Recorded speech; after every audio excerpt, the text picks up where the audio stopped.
Hi hello అండి. ఈరోజైతే పాయసం చేశాను. చాలా అంటే చాలా సిక్కీగా చాలా అంటే చాలా టేస్టీగా ఉందన్నమాట. టేస్ట్ అయితే ఇప్పుడు ఎలా ప్రిపేర్ చేయాలనేది చూసేయండి.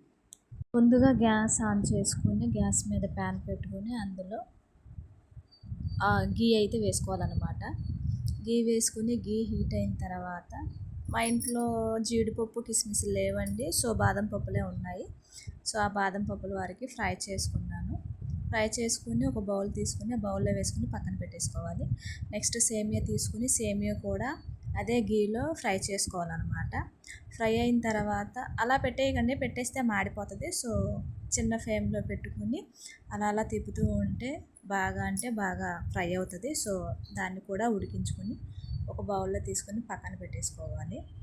నెక్స్ట్ ఒక ప్యాన్ కానీ స్టీల్ గిన్నె కానీ తీసుకొని కొంచెం అందులో మీరు ఎంత క్వాంటిటీలో సేమియా తీసుకుంటున్నారో దానికి తగ్గట్టుగా వాటర్ యాడ్ చేసుకోవాలి.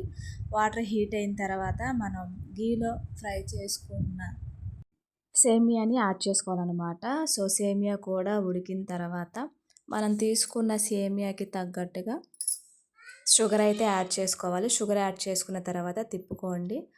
అవి కూడా ఉడికిన తర్వాత మిల్క్ యాడ్ చేసుకోవాలి. మిల్క్ యాడ్ చేసుకున్న తర్వాత గీలో ఫ్రై చేసుకున్న బాదం పప్పును కూడా నేను యాడ్ చేస్తున్నాను. చాలా చాలా టేస్టీగా ఉండే సేమియా పాయసం అనేది రెడీ అయిపోయింది. సూపర్ టేస్టీగా ఉంది. వీడియో నచ్చితే లైక్ చేయండి, సబ్స్క్రైబ్ చేయండి, సపోర్ట్ చేయండి. Thank you.